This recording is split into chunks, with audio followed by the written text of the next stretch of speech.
I don't throw darts at a board. I bet on sure things. Read Sun Tzu, The Art of War. Every battle is won before it's ever fought. Think about it. The most valuable commodity I know of is information. Wouldn't you agree? I gotta pump those numbers up. Those are rookie numbers in this racket. A, B, C. A, always B, B, C, closing. Always be closing. Always be closing. The show goes on! It's Wednesday night and fantasy football is on the agenda. Grab a seat and let's get down to business. It's time for the Fantasy Boardroom. Here's your host, Tycoon.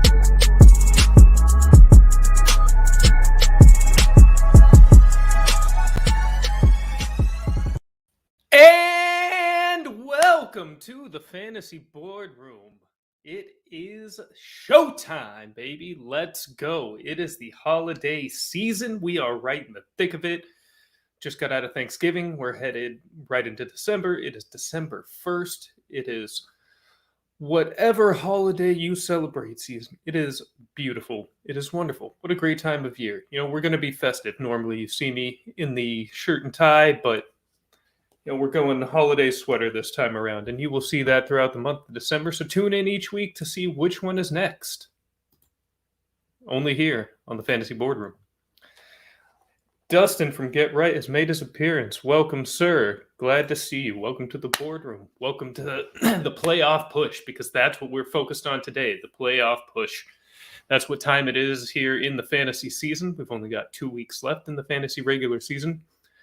Yeah. I'm sure you're thinking, oh, I already clinched, blah, blah, blah, I'm good to go. Well, that's not the case for everybody. A lot of us in a lot of leagues, you know, it's close. It's bunched up there in the middle. In most leagues, top couple of spots, maybe the third spot is already kind of locked up. You kind of know who's going to finish in whatever order.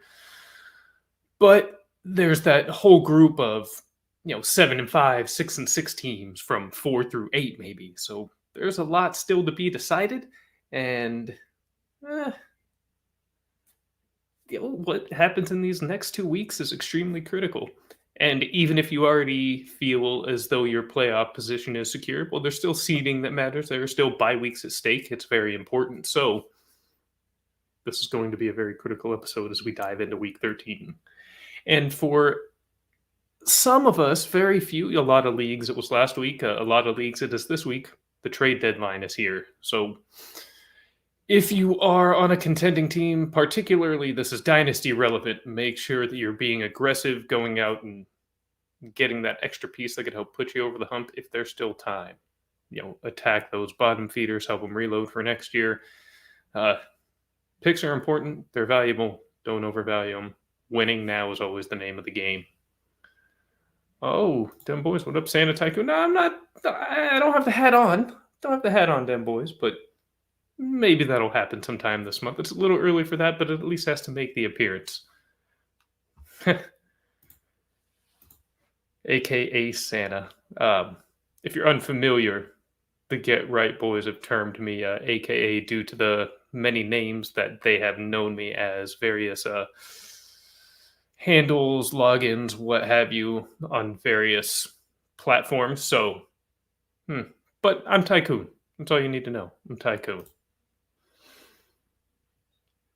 So yeah, don't forget though, if you are still in a position in a dynasty league to attack a lower seeded team, or not a lower seeded team, but a lower team in the standings that needs a little extra ammo for next year, go do that, get that piece. It's going to help you move on. If you're one of those middling teams, if you're just barely going to make it, or you're heading in with star players hobbled, I would not suggest being quite so aggressive. Maybe still look to make a move so you have something. You never know what will happen. Once you're in the dance, anything can happen. Don't go crazy.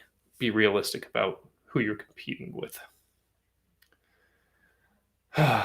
So, last thing I want to say before we really dive into it.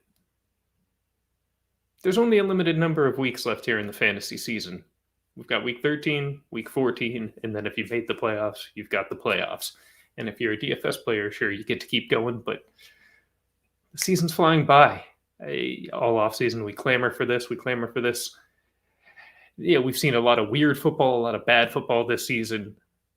But do not take these final weeks for granted, because by the time April rolls around, you're going to be begging for preseason. Begging. You're going to wish Tim Tebow was out there.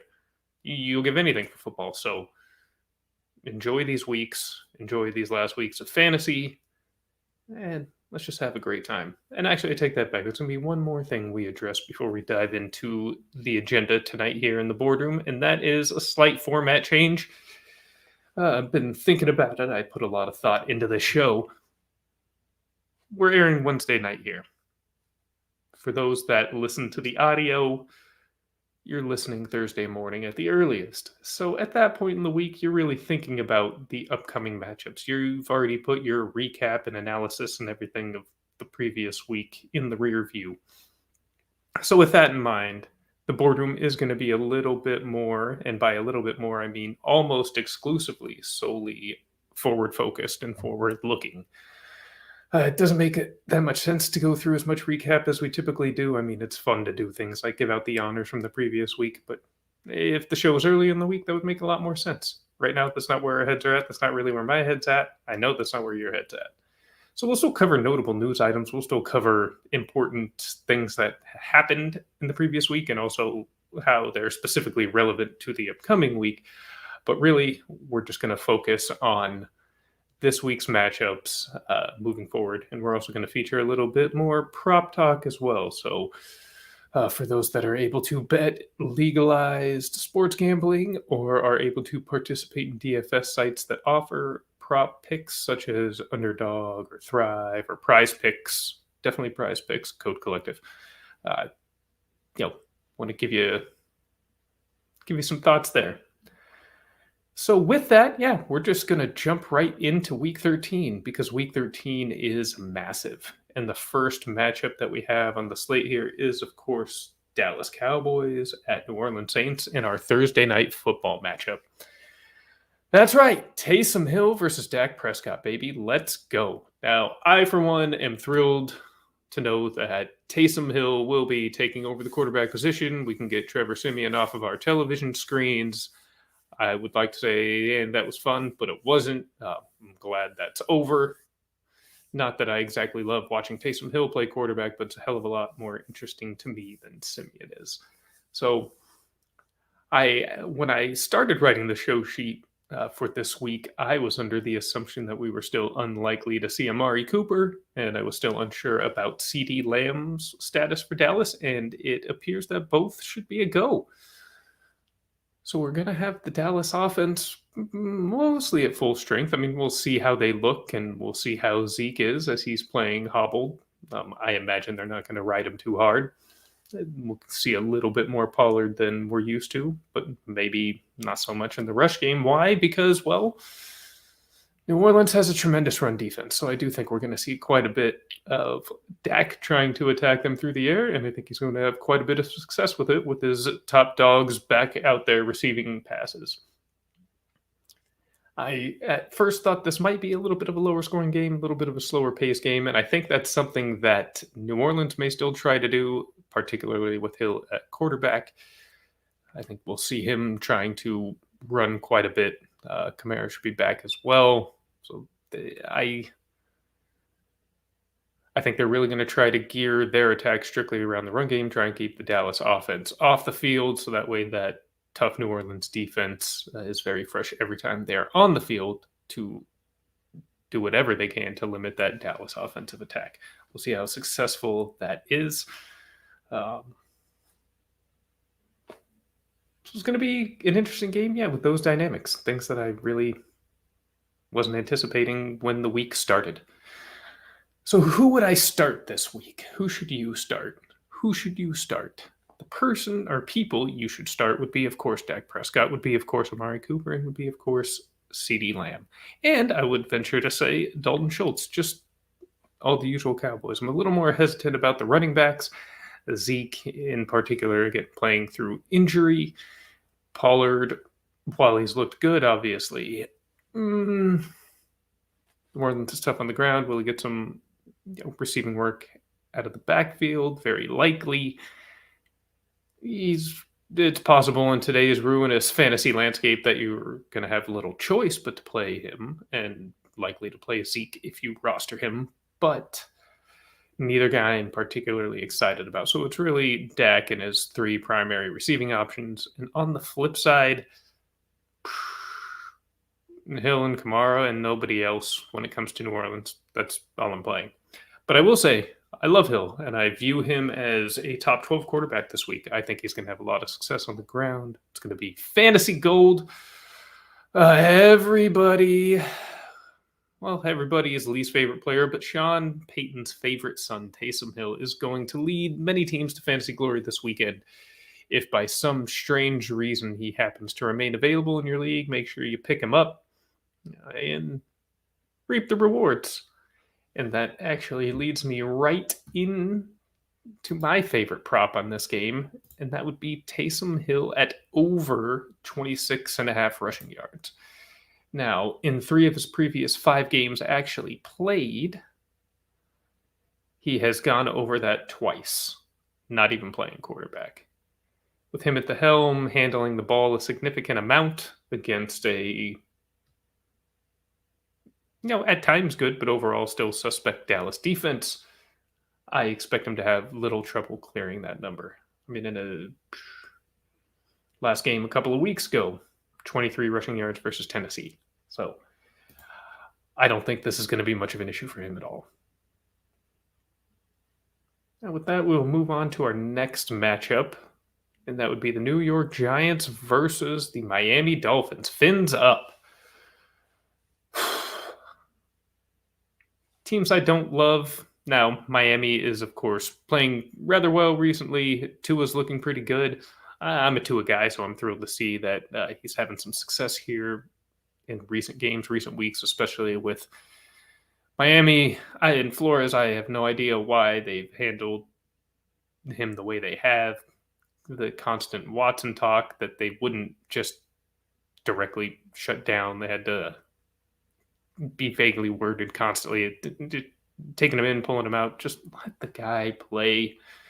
Find out what you have. You have something good.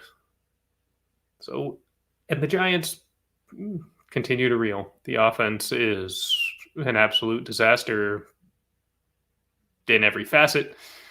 Can't run, can't pass, can't block, can't do anything. The defense has played okay, actually. It's kind of a horrible disservice that the Giants' offense is levying on their defense. Just ugly football. I hate watching the Giants, to be quite frank. And I love Saquon, but he obviously hasn't been healthy most of the year. As he's come back, he hasn't necessarily looked great. He's had some big runs, but on the whole, you haven't been overly impressed. I remain very optimistic for Mr. Barkley. I always believe in elite talent. It takes a lot for me to give up on it. So, And on the flip side, Waddle's looked fantastic with Tua. Yeah, I gotta say, this is one that I think is definitely going to be leaning Miami's way. And one that I think is going to look a lot like recent games for Miami. You're just going to see a lot of precise passes from Tua. They'll ride Gaskin a little bit. They'll keep it short, keep it sharp. Waddle will eat. Gesicki will get his. I don't think they're really going to have much trouble against that Giants defense. So really, I'd be looking, as far as my starts go, I would be looking Miami's way. I don't know that I have Tua in my top 12, but if you've got somebody on bye, he may be a viable option that may still be out there. I mean, he is completing most of his passes. He's playing turnover-free football. He's a guy you can just about trust at this point. I would play Gaskin. He seems to be getting past his odd week, even week mess with a strong performance last week when he faced off against the Panthers. And on the Giants side, I would only play Barkley. He's the only person I would even consider. And in fact, I also failed to bring up, and I can't believe I forgot this, Daniel Jones may not even play. That may actually end up being addition by subtraction. But we've also seen a lot of Mike Glennon in the past. And Mike Glennon does not exactly inspire confidence that the offense is going to be turning around against Miami. So don't play any Giants unless Saquon Barkley if you must, because at least there's always that chance that he pops the big play. No matter how bad the offense is, the team is around him, there's always the chance he breaks one. I mean, we know he's still got that potential burst. We've seen that a small handful of times this season. And depending on the position you're in, you just may need to have that, just the opportunity to have a player in your lineup that's capable of that. Saquon does that. So in a season long, that's somebody I'm going to start. Now, there aren't really many props in this one that I'm really looking at and really interested in, to be quite honest. The only one that really catches my eye here is Jalen Waddle. That's 60.5 to go over. But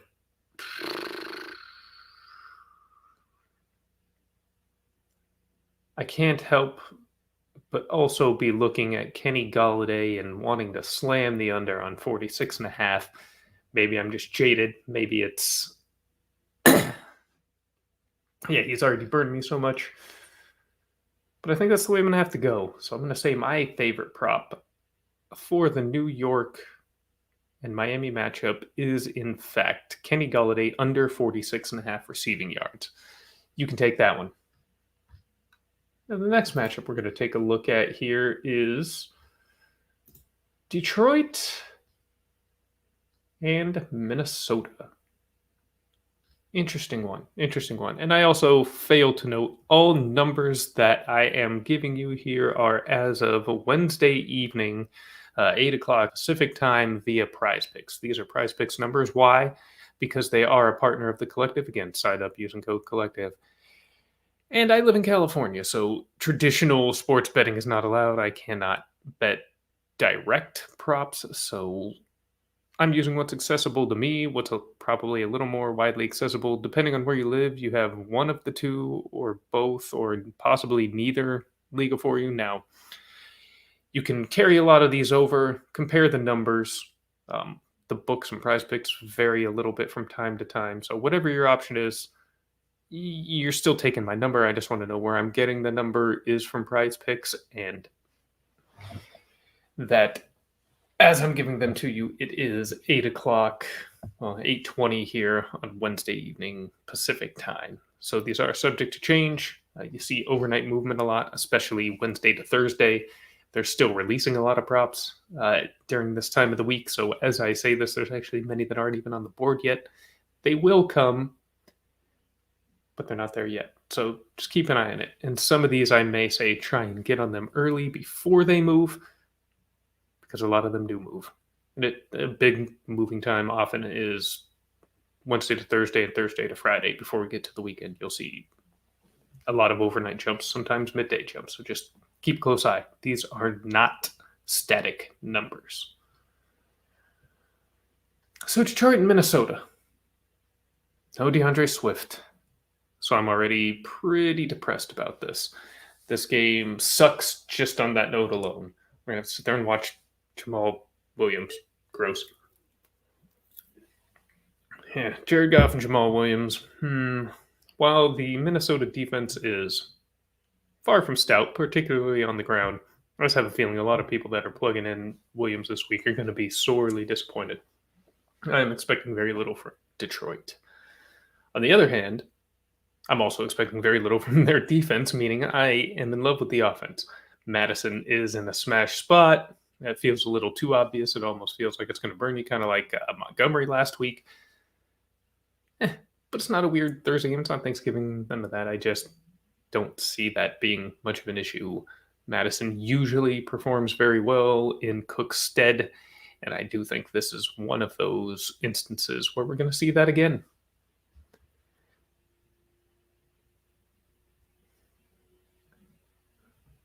So I'm not...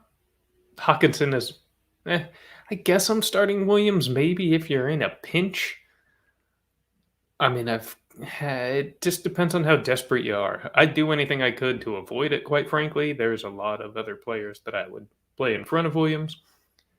But I suppose you could do worse. I mean, it might give you a serviceable day, but don't be expecting one of those 20-plus point days. I just do not see that happening. I mean, you're probably playing Hawkinson if you have him again, because what other tight end options do you realistically have? But it's really the Viking side I'm excited about. Roll them all, the big four. Give me Kirk, give me Thielen, give me Jefferson, give me Madison, all of them. I want them all. Happy to play them all. They'll probably be DFS plays. And it's hard to pick which prop I like the most, but I'm going to take the biggest one of all. And that is Justin Jefferson, who has the highest number of any of these players currently on the board. At 85.5 receiving yards, he only managed to put up 83 against San Francisco, which is wild considering how terrible our secondary is, but our defense actually has improved quite a bit recently, so that's not too crazy. Green Bay's defense has been playing well. He torched for 169. Los Angeles, fantastic defense, 143, and I believe he cleared 100 versus Detroit in their first matchup this season. So look for Jefferson to smash. Don't overthink it.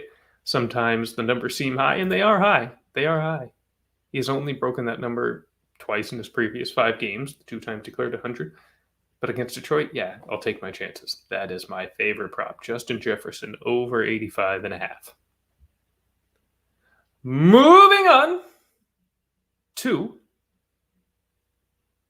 I almost said AFC. Ooh. I'm not that dumb, fellas. I'm worthy to be the fantasy hill, I promise you. No, NFC South matchup. Tampa Bay Bucks versus the Atlanta Falcons. LFG, baby.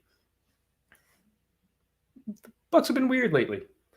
Still winning, but at least fantasy-wise, we haven't seen from Tom Brady what we saw to start the year. He's not going scorched earth on all of us. And Leonard Fournette is looking like he did at LSU at times. I mean, the guy is putting up points on points on points. He's got the 3rd most receptions among running backs in the NFL. I believe he is only behind DeAndre Swift and Austin Eckler. Unreal. Absolutely did not see that coming from Lenny. Obviously, they were never going to be thrown to Rojo. They hate Rojo, but wow. 3rd among running backs. Wow. 4 touchdowns last week. Dropping a 40 burger on people. Just woof. Rough day for Chris Godwin last week. Generally, all receivers outside of Rob Gronkowski, who is, of course, a tight end, and is looking like the Gronkowski of old at times. Just Gronk, when he's not trying to scam USAA insurance every Sunday, he's out there catching balls like a wrecking ball. Oh, busted. This is Rob Gronkowski, Super Bowl champion. Nah, I actually like Gronk, but those commercials are so annoying. And sidebar, these USAA commercials, I gotta say, absolutely drive me nuts because, as they are very clear about, it seems to be the central messaging of all of these commercials is only for the military community, which is fantastic, which is fine. I have nothing but the utmost respect for the military. My dad served in the Army for many years. But the majority of your viewers, most of your viewers are not in the military or have family, and they're not eligible for said service. It seems like an insane waste of marketing money to be pushing a product on people that you're telling them they can't. So are you really spending all this money just to say, hey, look at us, we can have USA insurance, not you? Like, I don't really understand the point. Did see one person theorize a couple of weeks back that it was subliminal messaging, like subliminal recruiting for the military, like just this added perk. But still, we understand USA is only for the military, so let it go. Devin boys, but I'm special. You are special, Gronk. You are special. As my family likes to point out anytime you say the line in the commercial. And Atlanta just looks awful. Why? Because Matt Ryan looks awful. He looks shot. He looks garbage. It's not doing anything. Kyle Pitts, not doing much out there for you. The only thing happening in Atlanta is Cordero Patterson, the god, the MVP. That's who he is. That's officially who I would cast my ballot for, Cordero Patterson. And that's all you're going to play on the Atlanta side. That's it.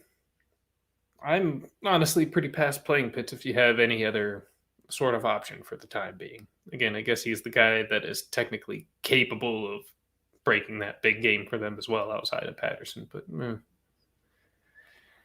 just doesn't feel like that's the kind of rookie season that this guy is going to have. He has only had one red zone target since their bye in week 6. So in half the season, he's only seen one red zone target. That is awful. Combine that with how terrible Matt Ryan has looked. Lack of other weapons, easy for opposing defenses to key in on him because he is still a rookie. He doesn't have that veteran craftiness to be able to beat those kind of looks, and I'm not sure his coaching staff is capable of scheming him out of those either. So stay away from the Falcons except for CPAT. That's the guy. That's the man. Cordero Patterson. We love Cordero. On the other hand, of course, you play all of your Buccaneers. You're going to play Brady. You're going to play Godwin. You're going to play Evans. You're going to play Gronkowski. You're going to play Fournette. Love them all.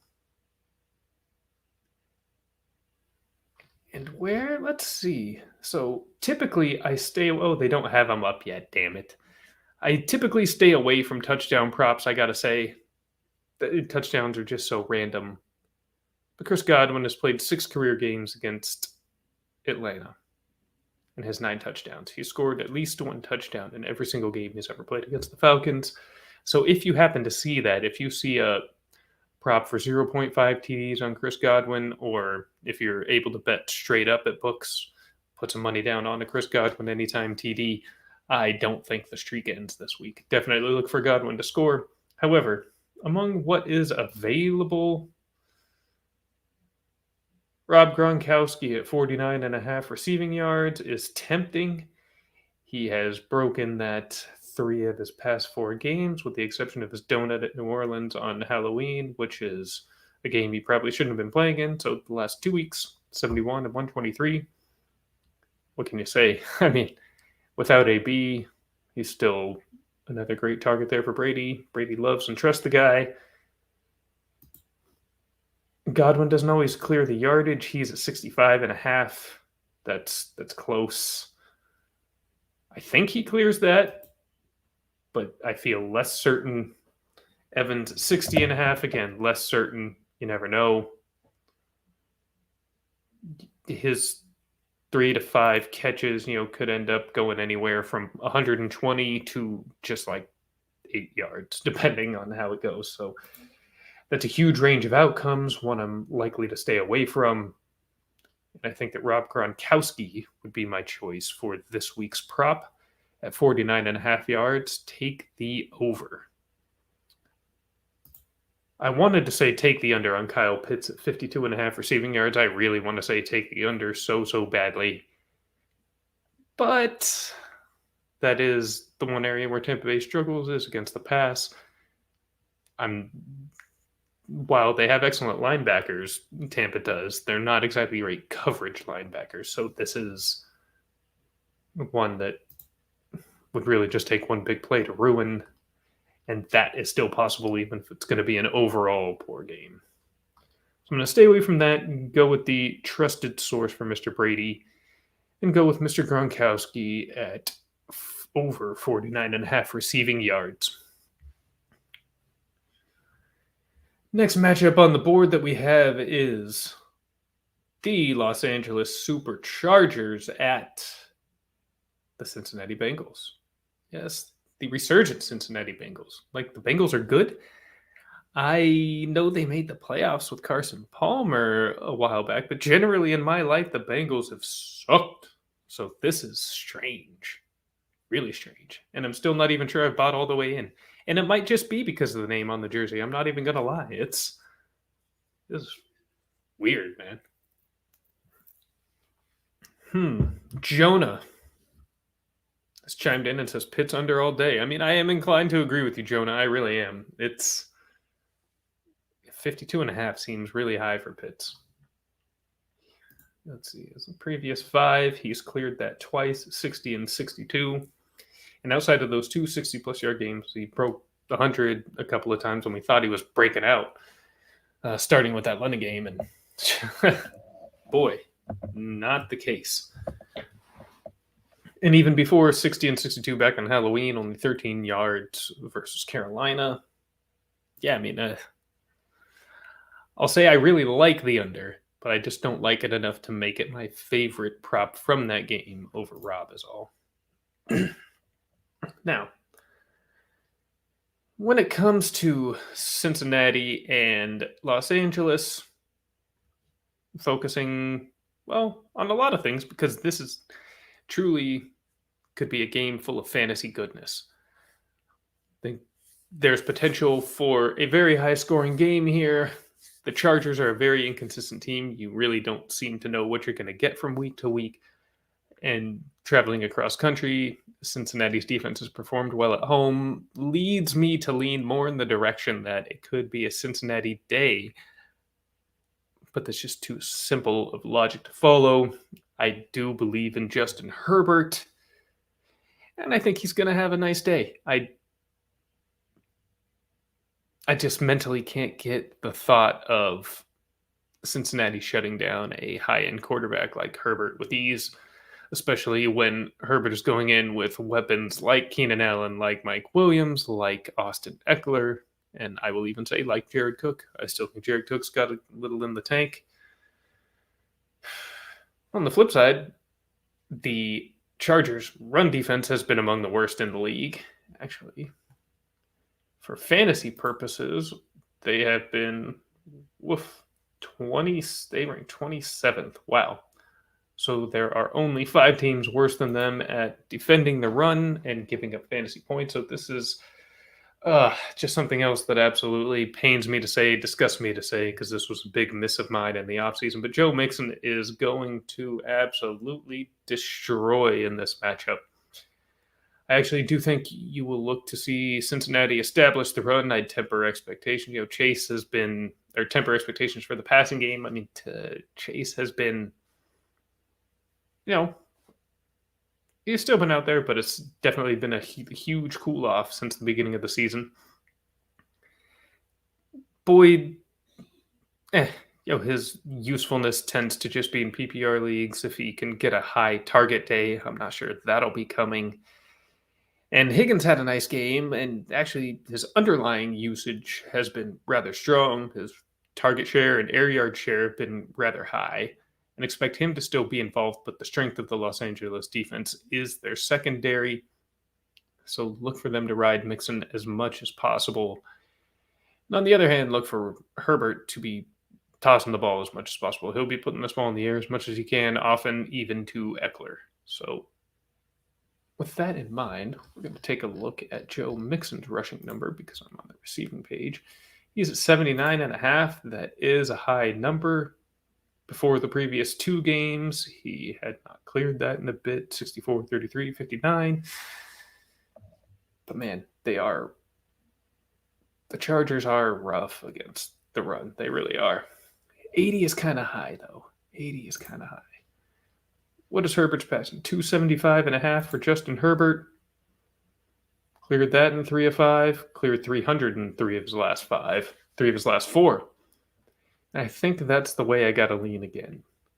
Even in a game against Denver where he wasn't particularly impressive, he threw for 300 yards, and this could go a couple of different ways for Herbert.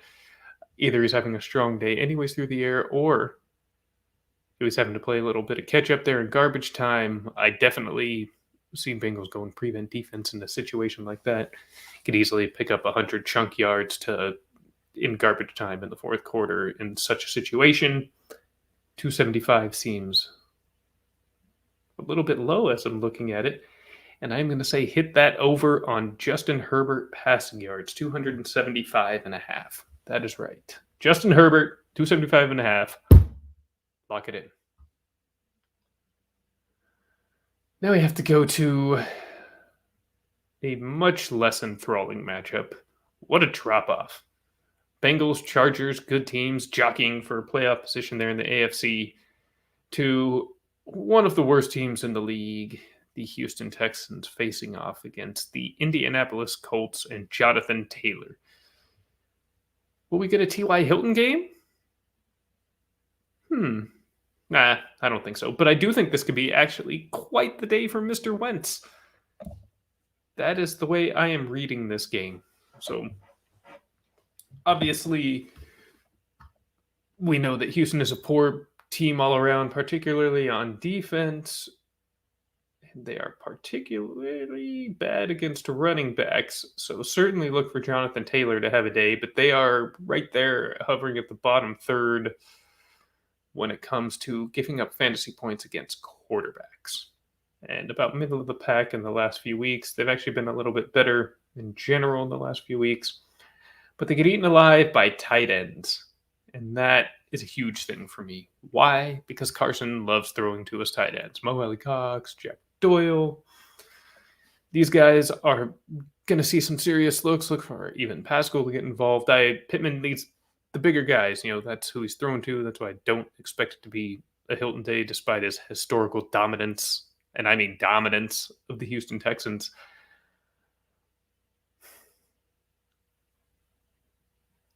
I don't think the Colts are going to have much of a problem winning this game. I think this game's going to get ugly and out of hand.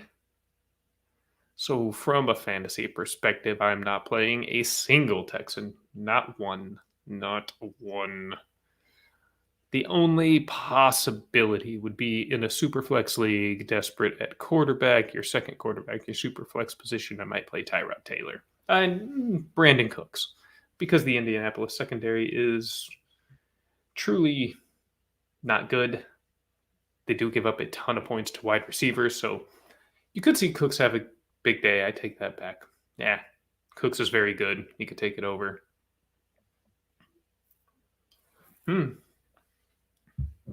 Them boys with some good information here. Wentz went for 11 for 20 in last game against Houston, so I'd be careful with him. I think it'll be a huge JT game instead. I think it's going to be big for both, quite frankly. Indy's been on a bit of a roll. Both players have looked very good as of late, and for quite a stretch, actually. I'm always going to say JT over anybody and everybody, but I think this is a week that I think you should really look to play Wentz if you have an opportunity to. I think he's in a very good spot. I really do. 11 for 20 last game, yeah.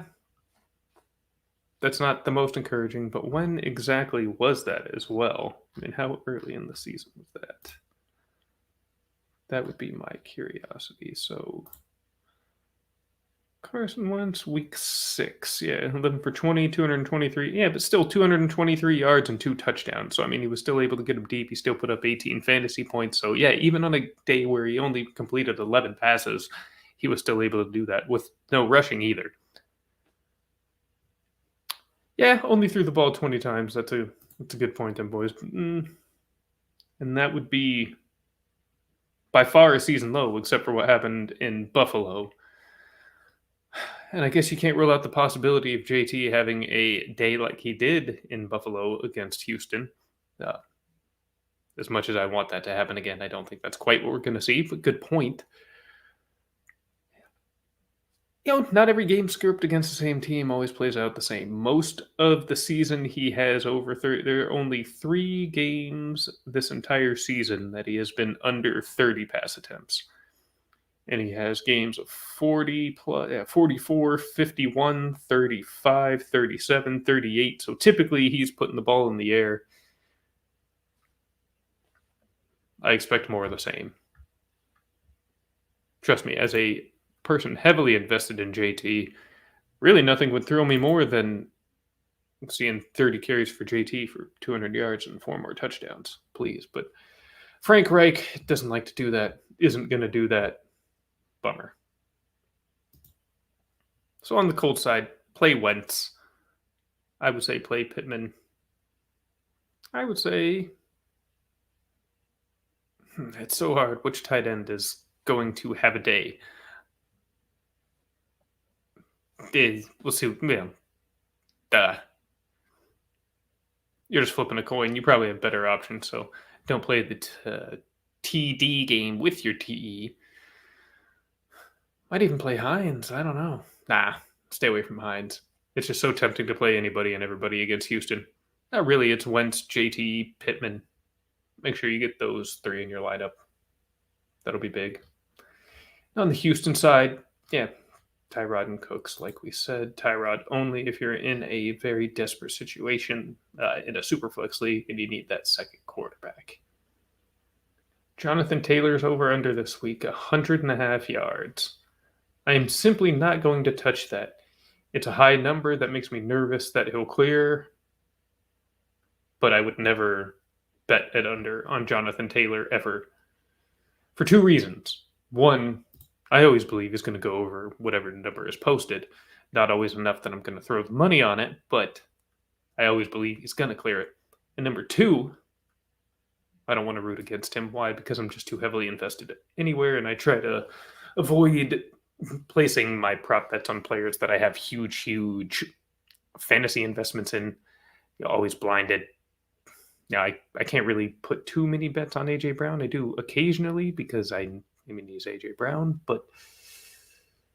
or DeAndre Swift, again, guys that you can be a little skewed on just because of your fantasy perspective. Not a lot of great bets in this one either, though.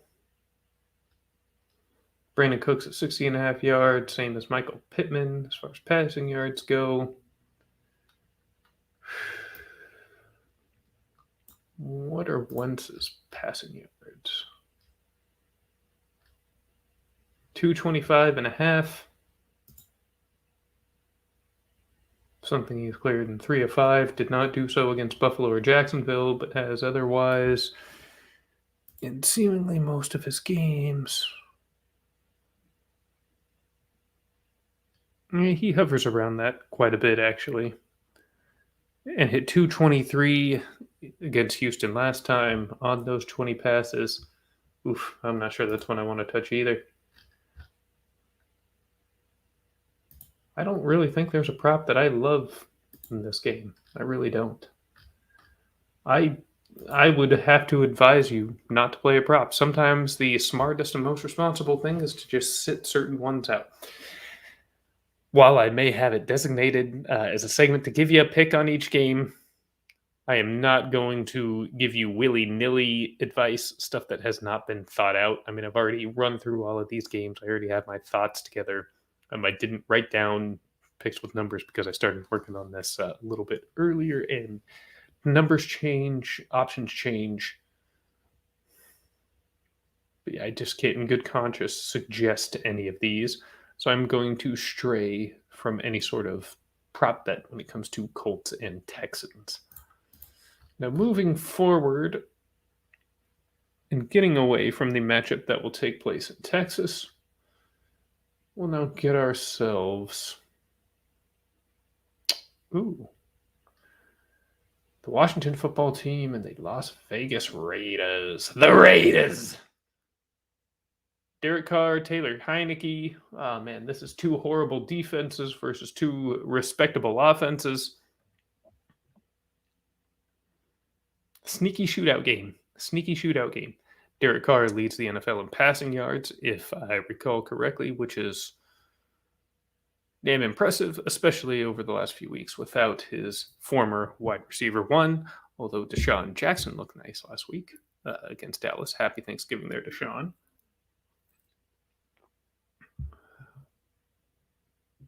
And the offense looked very competent.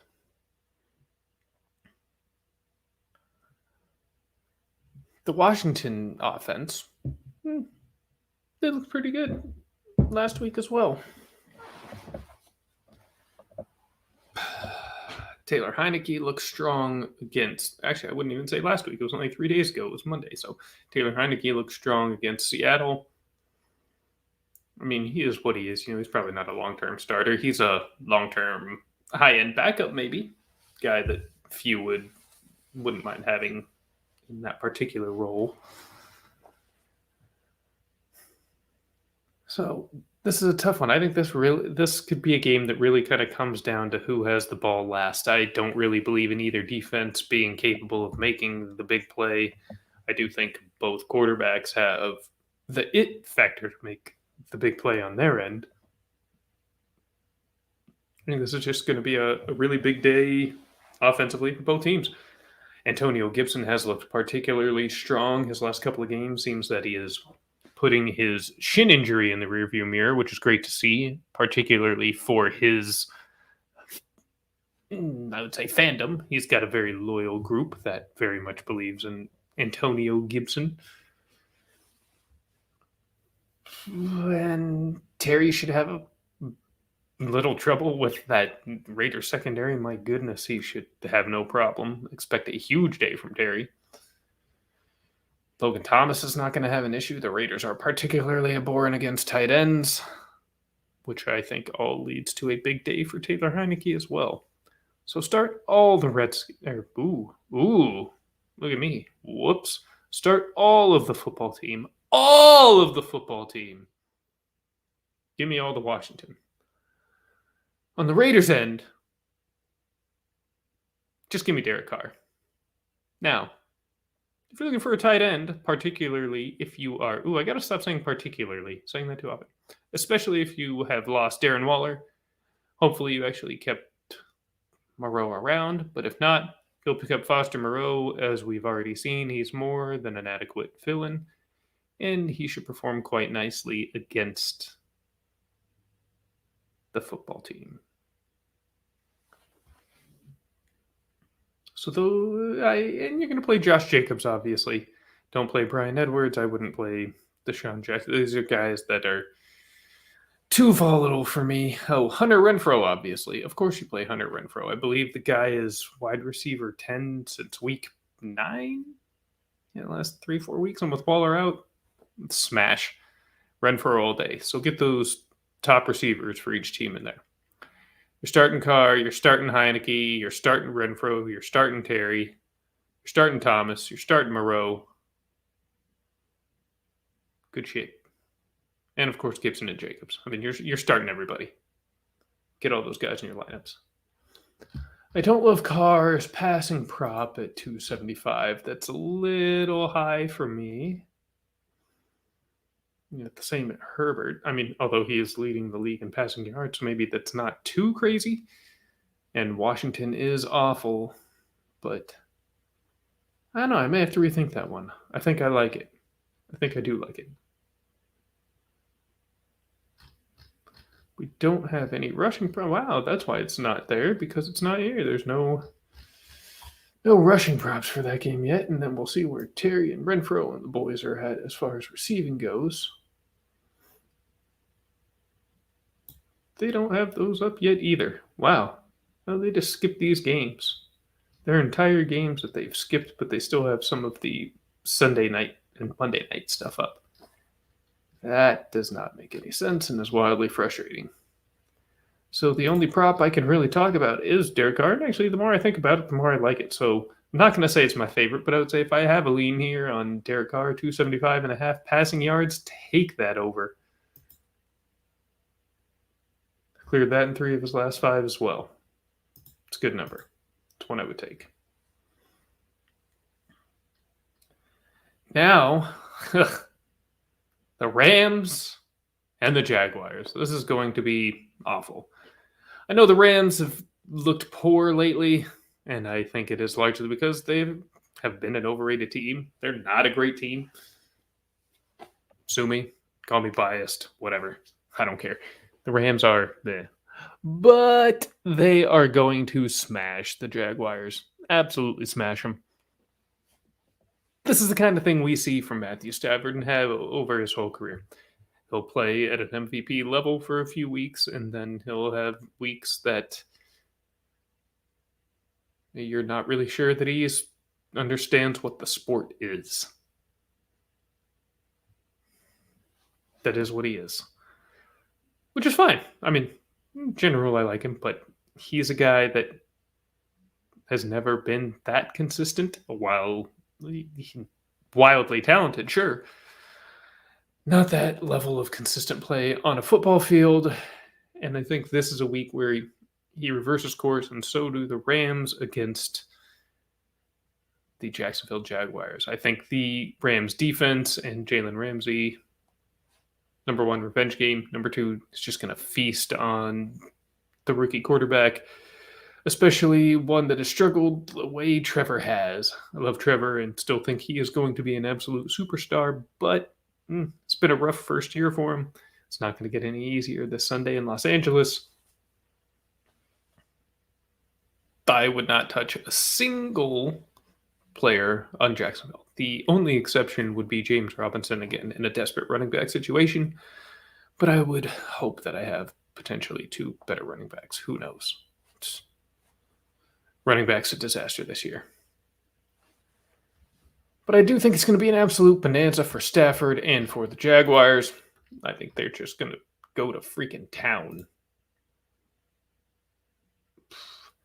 I was going to say I want to smash Hendo's line of 65.5, but he's only cleared that once in his previous 5 games, and I think this could be one of those ego games for Stafford and McVay as well, where they're really going to look to just fucking put it to him. Everybody's talking about them, saying they suck now, or what were these moves for, bringing in Von Miller and Odell Beckham Jr., and what the hell's wrong with the Rams, blah, blah, blah. So, yeah, I could just see absolute scorched earth mentality coming out of the Rams. I hit this line last week. Cooper Kupp at 88.5 receiving yards against Green Bay. Just cleared it there in the fourth quarter. Seems like it's been that way a little bit, but he has cleared this line almost every game this season. In fact, that's something I want to check on here. Is where, because I think it was only 1 game this year he hasn't done that, maybe 2. I was doing this research last week when I went to place that bet.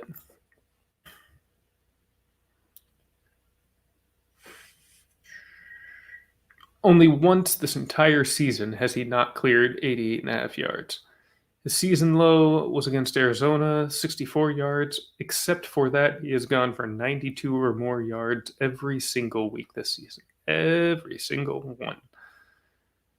And over 100 most of them as well. He's been over 100 about half the time. Yeah, 1, 2, 3, 4, 5, 6. Yeah, half his games he's over 100. And when he's not, he's still in the mid to high 90s.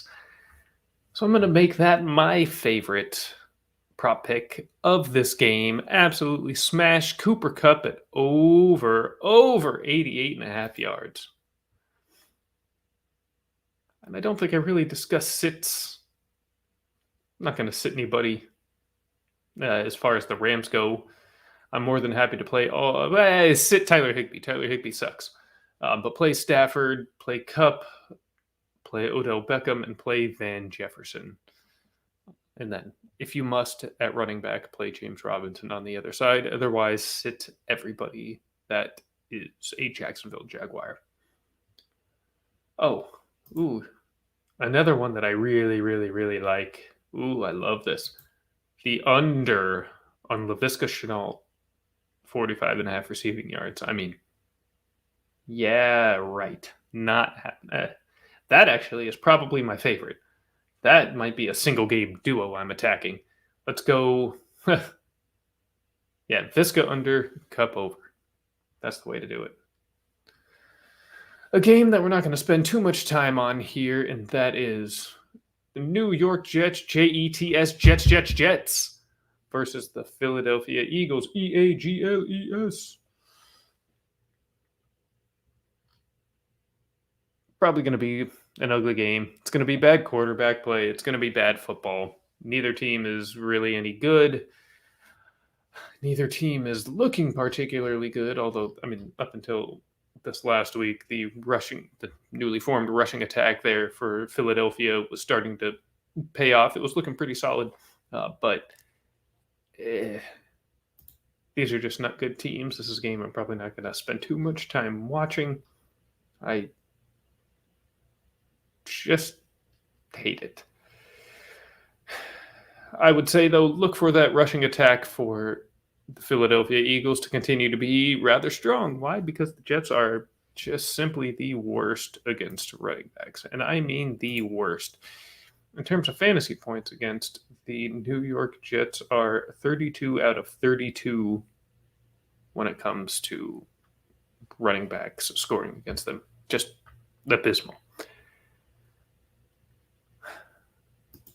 So the thing that ruins that, though, is we don't know who's going to be playing at running back for Philadelphia this week.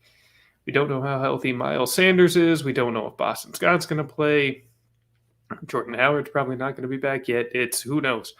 If there's any sort of clarity whatsoever on who's playing and who is going to be getting primary carries, that's who you smash. Right now, Miles Sanders' prop is at 62.5. In terms of the prop world, that's something if I knew he was going to be playing and starting, 100% hitting that. And as far as season long, if you have one of these guys that, again, seems to have a clear path at some point, if you know of that before kickoff, you play that running back. Of course, you're going to play Jalen Hurts, almost always a QB1. Not the case this previous week for one of the only times in his career, maybe even still the first time. I am not sure. I avoid the receivers in general. The Jets secondary stinks. I might play Devontae Smith if you need to. Squeaky wheel narrative. And he is very good and has been getting very open. And with Rieger's just brutal drops, he's got to be looking Devontae's way more. So probably would be inclined to play Devontae Smith. On the Jets side, pass. Elijah Moore. That's it. Take the chance with Elijah. Toss everybody else in the trash can. Forget about it for this week. And back on the prop side, because they're playing the Eagles, the line of 43.5 for Tevin Coleman, especially after going for 67 against the Texans, seems tempting. Nothing I'm really going to touch. They do not have a line for Zach Wilson's passing yards, which is depressing. They don't have Jalen Hurts rush yards up yet. For some reason, they've kept Jalen Hurts at around 50 yards, 49.5 usually. And if you see it under 50, automatic play. That's what I will say. Jalen Hurts rushing yards anywhere, 49.5 or under, automatically hit it. It has been a very regular winner all season long, so stick with that one. Now, I think we're starting to approach the late afternoon here. We've only got one more game to discuss before the Sunday and Monday night primetime games, and that is one of the best rivalries in the NFL. That is the Baltimore Ravens and the Pittsburgh Steelers. Steelers, or whatever. You know what I'm saying. This is a very interesting one for fantasy. Lamar struggled a little bit recently. The Baltimore defense certainly isn't what it was. The Pittsburgh defense certainly isn't what it was. TJ Watt's going to be out again. Big Ben stinks.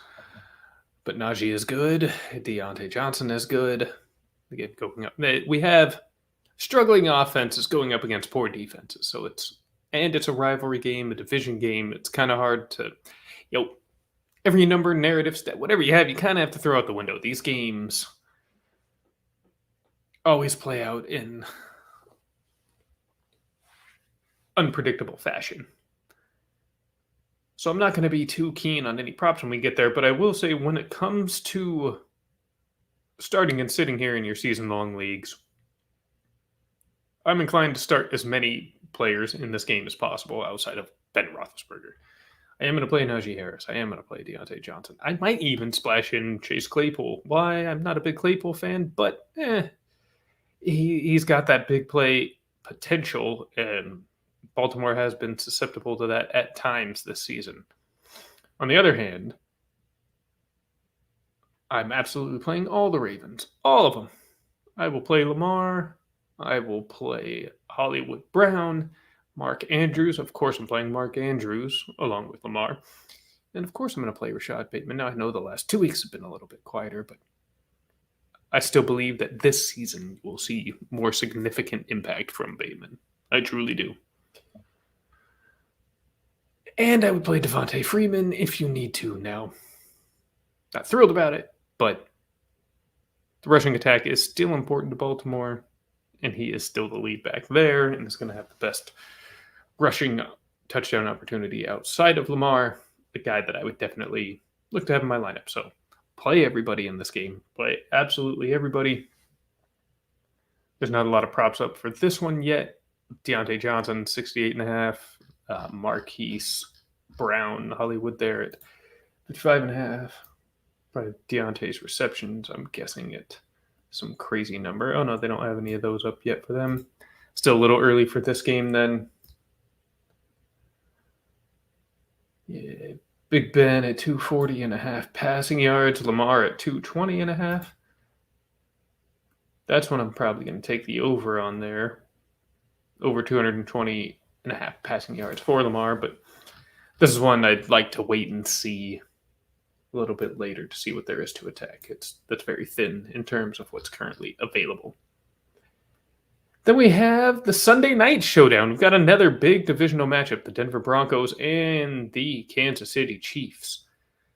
The Broncos have seem to alternate between good and bad games as well on a regular basis. Kansas City seems to be finding their form both offensively and defensively, and to be quite honest, I think that's the train that's going to keep on rolling. Kansas City. So I kind of think they're going to blow out the Broncos. I really do. Unless Denver can really establish themselves on the ground, Javonte Williams and Melvin Gordon can really help them control the clock and control the pace of this game. I think it's going to get out of hand. And that Kansas City is going to run away with this one. So with that in mind, again, you're starting all the Chiefs. You're obviously starting Mahomes, you're starting Kelsey, you're starting Hill, and I would advise you to start Clyde Edwards-Helaire. I think they're all going to have perfectly wonderful fantasy days, and I think Kelsey and Hill in particular, and Kelsey especially, is once again going to prove why he is the tight end one year in and year out, week in and week out. Travis Kelsey, this is going to be a big Travis Kelsey day. I would start the running backs, and I would start Jerry Jeudy on the Denver side. I would stay away from Teddy, stay away from Sutton, any other pass catcher. Tim Patrick always has a small amount of potential flex appeal. This week, I had that muted. As historically bad as Kansas City's defense was before these last few games, they have been very, very strong lately. I don't have a high opinion of Teddy or this offense, the passing offense. I'm not even thrilled about starting Jeudy, and I love Jeudy. But if you can avoid starting those players, I certainly would. And on Kansas City side, don't play McCole Hardman. Don't play Byron Pringle or Demarcus Robinson. Forget all those guys. Just play the main four guys. That's who there is. They're a very concentrated offense. Focus on that. So we'll see if the prop for Kelsey's receiving yards is up yet. And it is 72.5. And I am just going to put out right now that is easily the number that my favorite prop here. So 72.5 rushing yards, 72.5 receiving yards there for Travis Kelsey.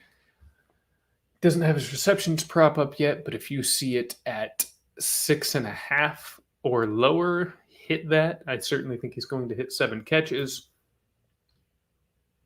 Big Kelsey day. But what's on the board right now? 72.5 receiving yards for Travis Kelsey. Pound the over. And finally, we go into another highlight matchup, a huge matchup. AFC East divisional showdown, a huge matchup in the AFC in general. The first place New England Patriots versus Josh Allen and the Buffalo Bills.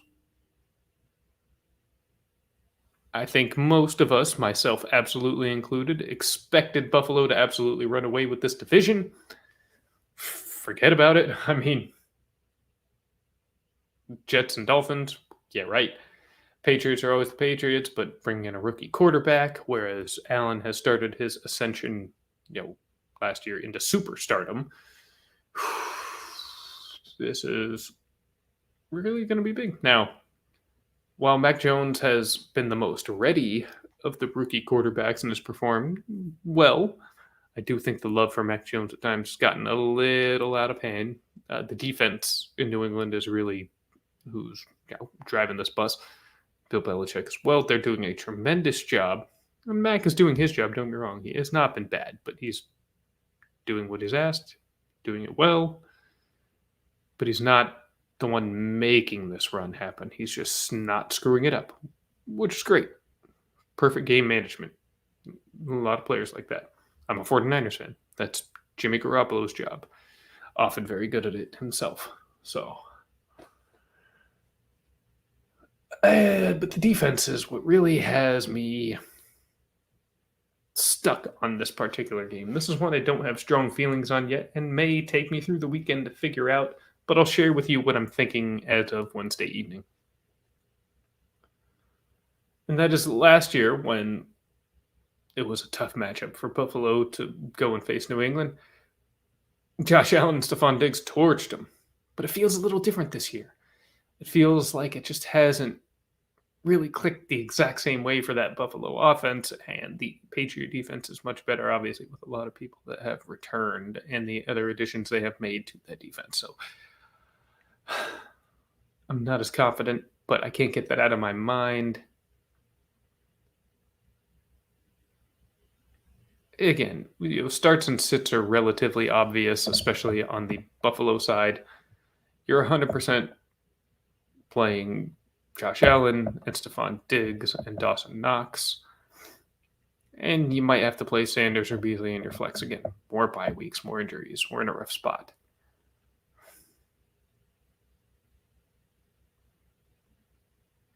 On the Patriot side, Bourne really has come on. I mean, I think he's really made a case to be a flex player in your lineup. I think you kind of have to play Kendrick Bourne if you have him, unless you have an absolutely stacked team. But there's a very good chance he is one of the top 3 receivers on your team and will need to be in your lineup. Damian Harris, Mac Jones, I would not play. See, Buffalo's defense is strong, but they've had occasional collapses themselves. Overall, though, they perform fairly well, so I'm not really Hunter Henry and Kendrick Bourne are probably the only one touchdown potential. I don't know that this is going to be a big yardage day for that offense. I believe in both these defenses, but I believe in the Buffalo offense more. So you play your typical Bills. You keep it conservative there on the Patriots side. On the prop side, this is probably another game that I'm not really going to touch. There's nothing currently on the board that I feel comfortable putting my name on in terms of it happening. I would say the only one I kind of like is Mac Jones here, under 220 and a half passing yards. He, except for Tennessee last week, he hadn't broken that in a while. So, yeah, keep him under 220. Although Trey White, I believe, is now out. Damn.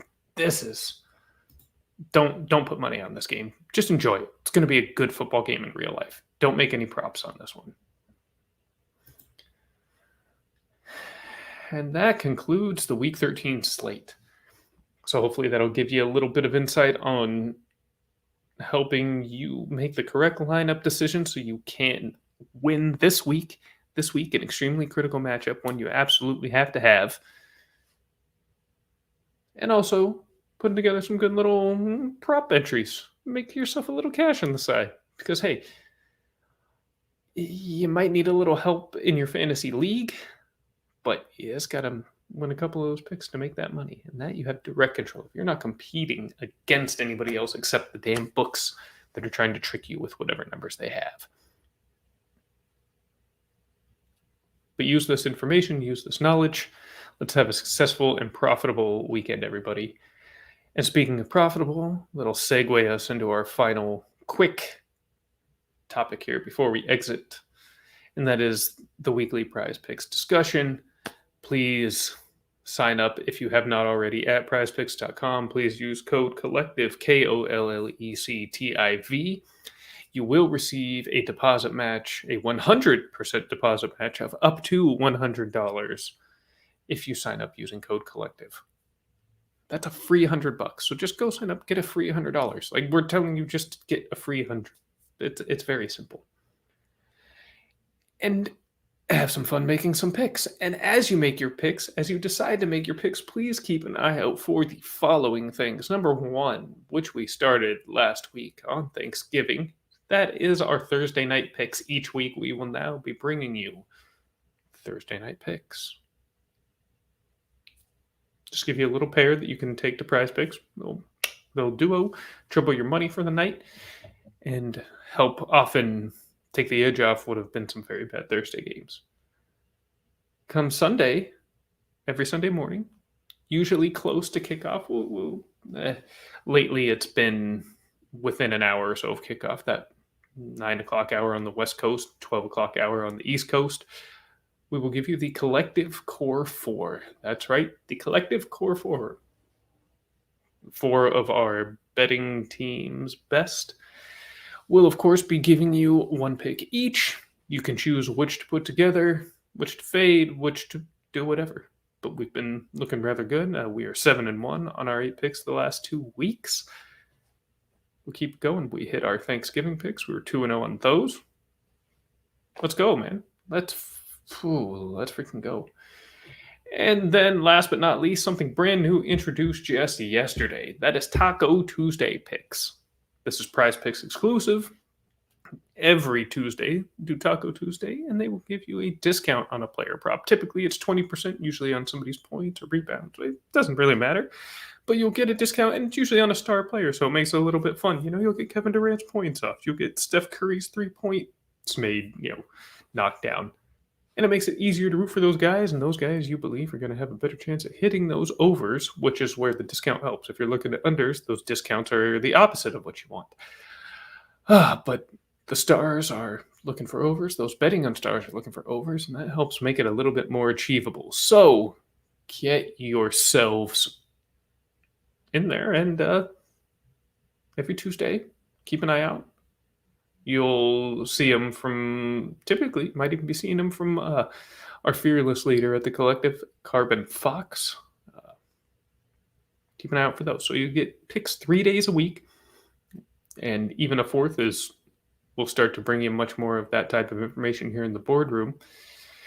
And we're just looking to, again, this is a boardroom. This is got a little bit of a business mindset, so we want to make some money in the process. Obviously, in our paid leagues, our buy-ins, we're looking to get those back and then some over these next few weeks. But let's try to make a little on the side while we can as well, right? We're smart. You guys are smart. You're here. You're listening. This is what we're here for. We're here to get down to business. And if we're getting down to business, we should be making some cash. But in order to be effective, we do have to be well rested, well-knowledged, and see, I'm not even in that state myself. A lot of these deep sighs and pauses. So I think that is a big sign for me to say, Week 13 is here. That's right. Again, playoff fucking push. Make the moves that you need to make. Get the right people in your lineups. If you cannot remember, go back and re-listen to this episode. We already told you, or hopefully you took notes. Get in there. Make that playoff push. Get in. All you got to do is make the dance. Anything happens from there. And win your leagues. Go make your picks. But week 13 is here, baby. We only have a few weeks left. Just enjoy them. And with that, the fantasy boardroom is adjourned.